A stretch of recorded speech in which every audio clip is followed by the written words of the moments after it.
Depuis le passage d'Irma et la destruction de la médiathèque, le conseil de quartier numéro 4 ne dispose plus de lieu fixe pour ses réunions, mais cela n'a pas stoppé leur engagement.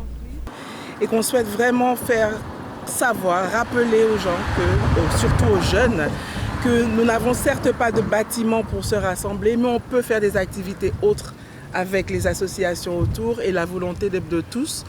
Et à ce moment-là, nous pourrons continuer à faire le vivre ensemble.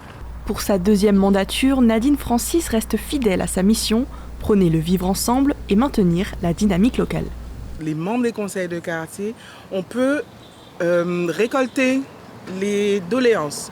Nous aussi, nous pouvons sillonner nos rues, remonter à la collectivité, au service de la collectivité lorsqu'il y a des manques de lampadaires, qu'il y a des trous dans les rues, lorsqu'il y a des carcasses de véhicules ou des poubelles qui débordent ou des arbres qui obstruent la circulation ou qui gênent.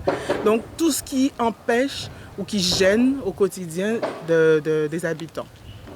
Des actions auprès des adultes, mais aussi des enfants, que ce soit des cinémas en plein air ou des occupations pendant les vacances. C'est l'activité qu'on a appelée Halloween Night. Nous avons constaté, encore une fois, identifié le besoin du quartier. Nous avons constaté que ce soir-là, le 31 octobre, les jeunes, ils étaient dehors et qu'ils s'envoyaient des œufs les uns sur les autres.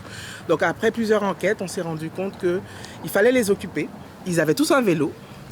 Et donc on a décidé de créer une randonnée cycliste nocturne.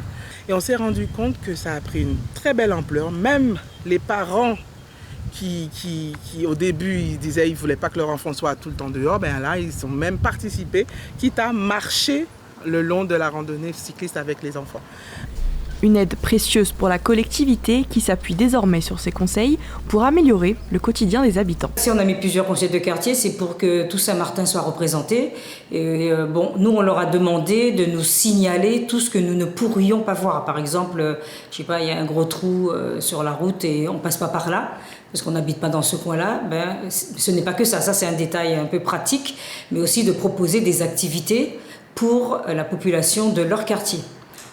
Sur l'île, 6 conseils de quartier œuvrent pour améliorer la vie des habitants en renforçant le lien entre citoyens et collectivités.